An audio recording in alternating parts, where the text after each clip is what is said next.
Today we have on the show Chinmay, who's the founder of Latent, a multi-million dollar tech agency focused on the healthcare sector. Good thing and a bad thing is that since 2018, when we've started, right up until this moment, 90% of our business is still either from the existing clients or people who we've been referred to through word of mouth. It is kind of your duty to charge higher prices because one, that allows you to take care of your team really well. And it's kind of been a case for us where I kind of look at it as my primary responsibility to mainly look after my team, and the team then looks after the business. On today's episode of Growing Global Stories, we'll be covering 3 key insights into how Chinmay grew his startup into a tech agency with clients across the globe. And as someone who's just starting out, how you can do the same. You can tell us a little bit about your journey as a founder and as a company. You told us a little bit about when you started and how big you are now. What were the key or pivotal moments in the journey that shaped Latent and Alpha Obvious into the company that it is? So at the initial start, we were only picking up, would say, very small ticket size website and software projects. We eventually then started,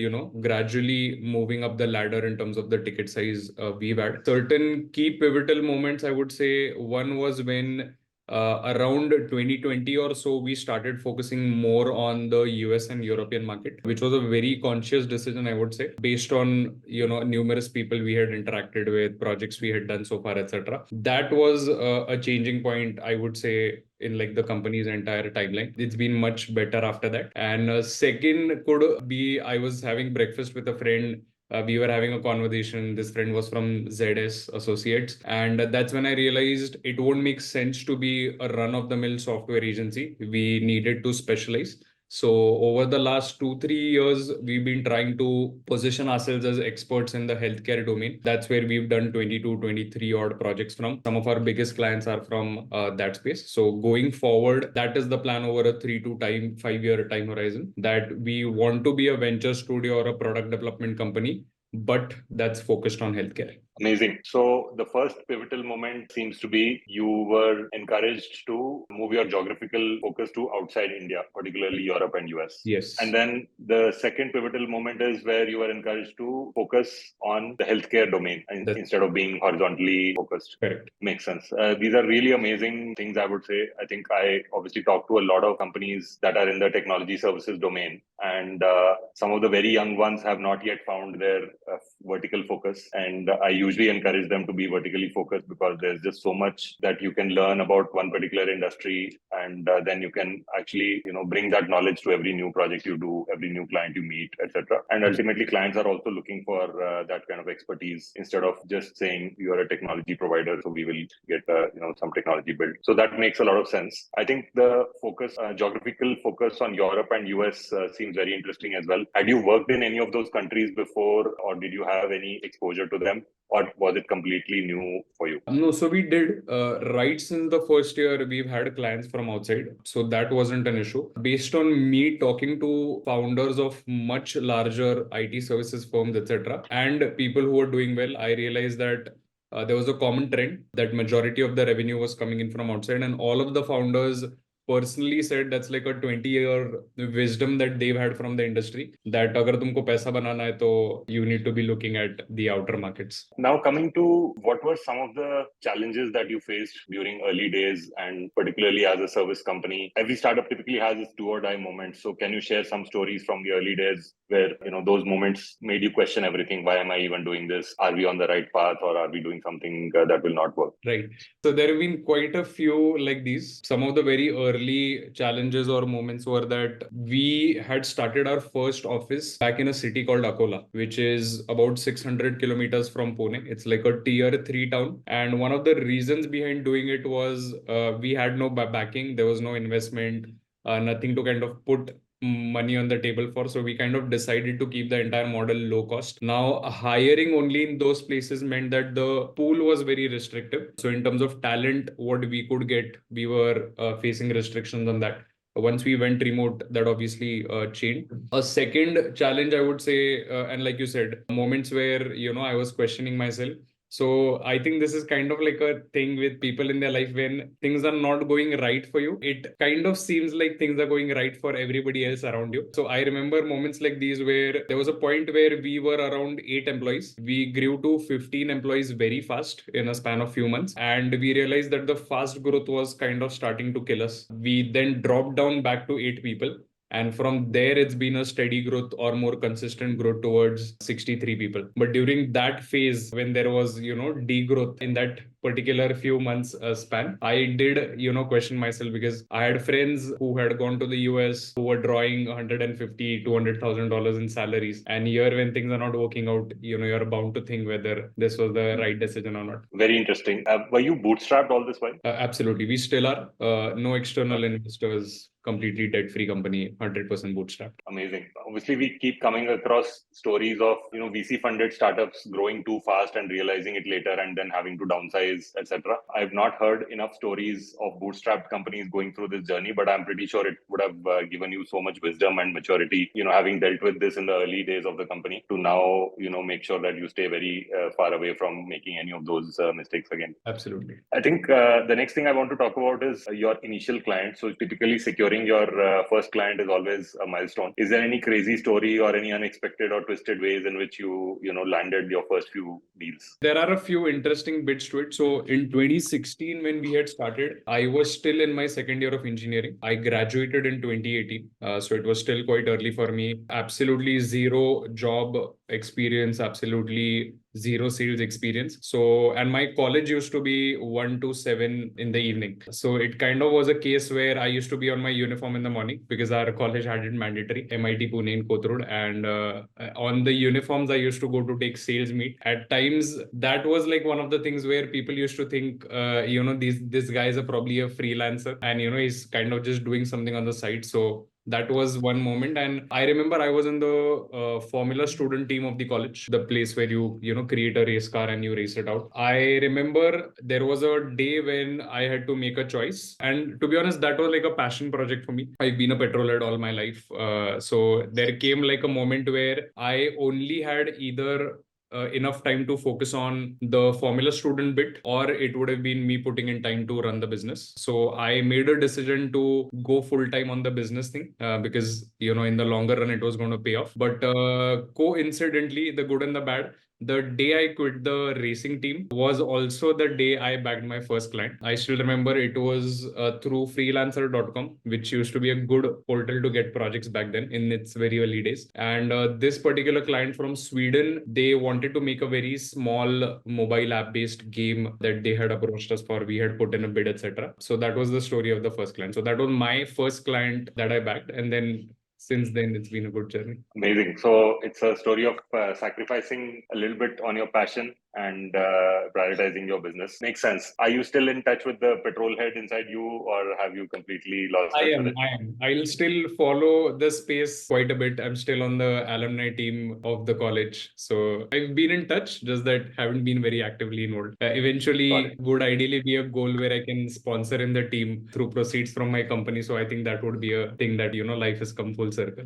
Makes sense. Are you also fond of driving right now, and which car do you drive? So I have a Verna at the moment. Still very fond of driving. It doesn't matter how bad the traffic is. I kind of don't seem to get frustrated over it. So I think I'll do well in Bangalore if I'm ever there with my car.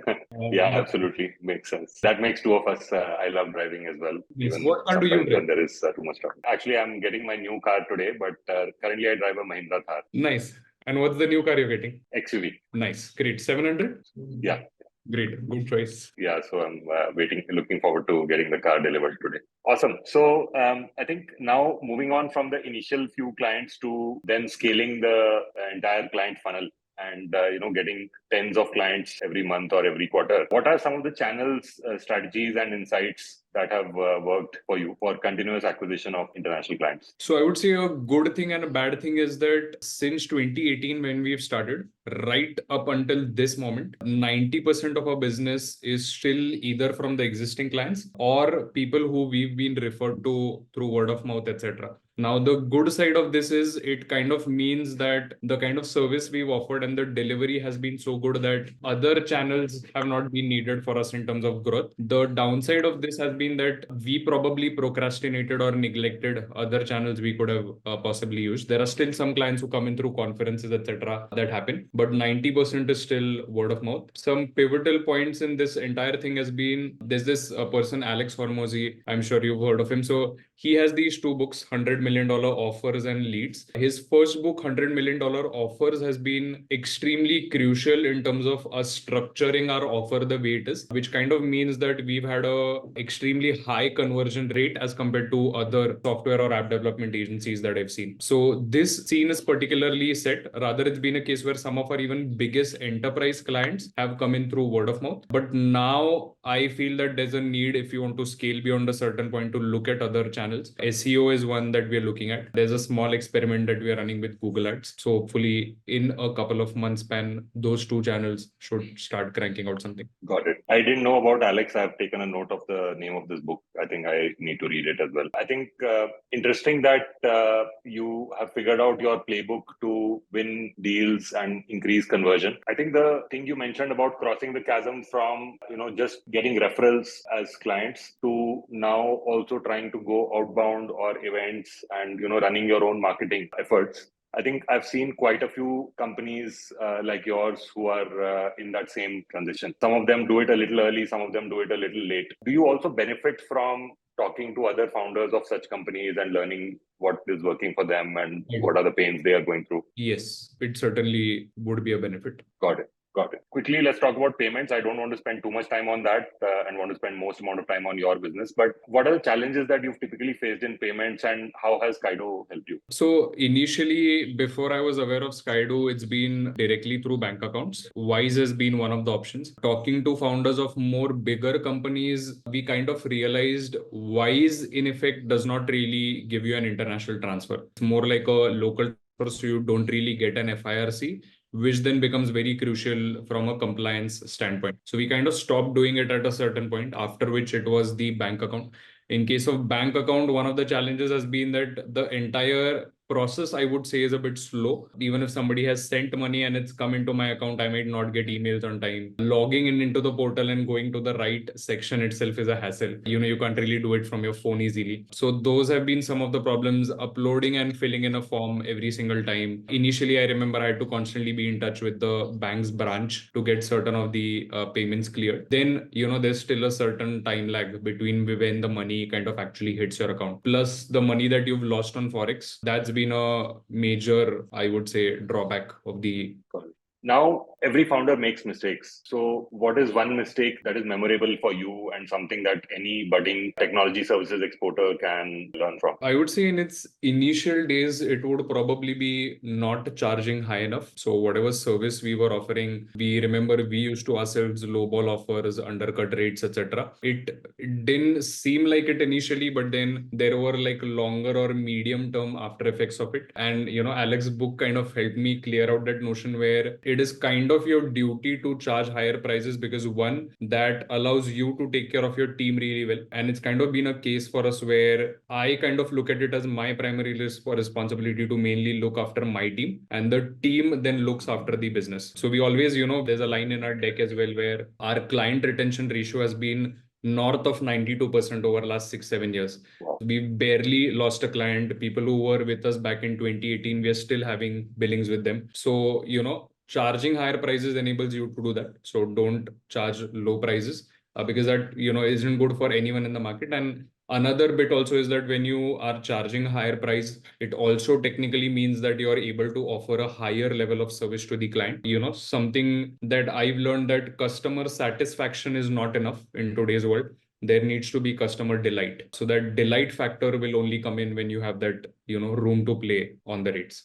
It's refreshing to hear your thoughts on this, and good to know that you're being very deliberate about pricing and about keeping a healthy margin. And also good that you found, right set of clients who are willing to support that. I think I've also seen companies at the other end of the spectrum who are trying to undercut each other massively, and the per hour rate is going to as low as single digit dollars and so on. So I think it's very refreshing to see this, and I fully agree with you that taking care of the team and making sure that your business is sustainable and everybody is motivated to add value and you're able to actually extract more financially, but at the same time deliver more value to the client. I think that's definitely the right way to do this business. Now, want to understand some of your key insights on how the industry is evolving. Of course, generative AI has been one hype area over the last 1 year or so, but I'm sure there are many other things that you've leveraged or you've come across over the years. So what is one key piece of technology or tool that has affected or changed the way you handle your business? I would say it's the LLMs out there. Most obvious answer. We have a ChatGPT Plus subscription. It's probably the most widely used tool in the company right now. We are trying to inculcate that into as many processes as possible. The results have already been there. So everything right from the pre-sales process that we've had has improved drastically due to ChatGPT. The turnaround times, etc., have improved.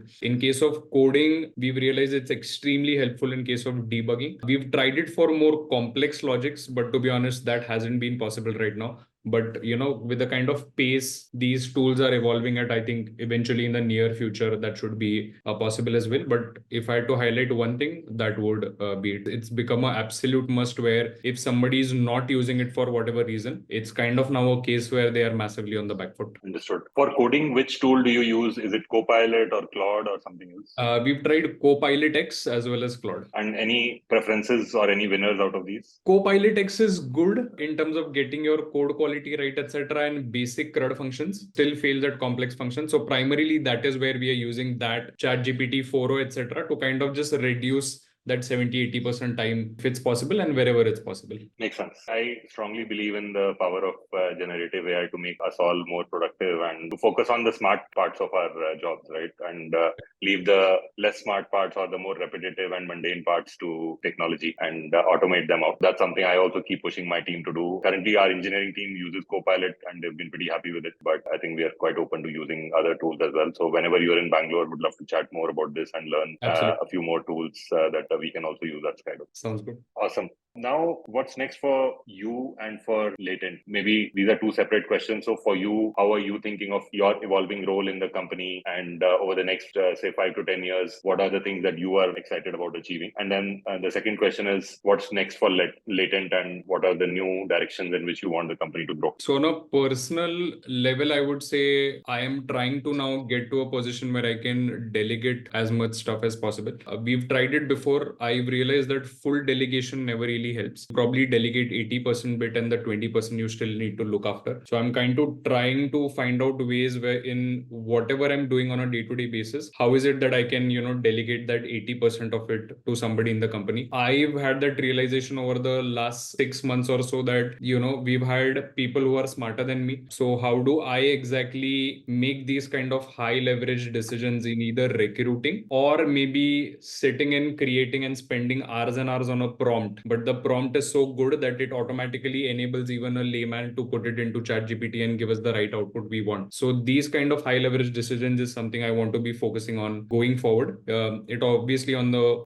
company side, it also means me personally going after more clients who are more on a recurring revenue for us. So something I've realized over the last year or so is that just quantity of revenue does not help. The quality of revenue is also very important. So we are always looking for maybe $1 in recurring revenue than maybe $5 in one-time revenue. So that's been the plan going forward. On the company side, plan is to build more expertise in healthcare. There's a award that we'll be getting in December month for being one of the organizations with outstanding contribution to healthcare at an award show that will happen in Dubai. So that piece is working out really well. Ideally, try and build more specialization domain expertise in the space and try to build a good portfolio of clients over there, which might then pave the way for the next 3 to 5 years of the company. Very interesting. I love how all your goals as a founder, of course, linked to the company, but also they are input goals and not output goals. And you have output goals for the company. So I think, and that's also how I think as a founder,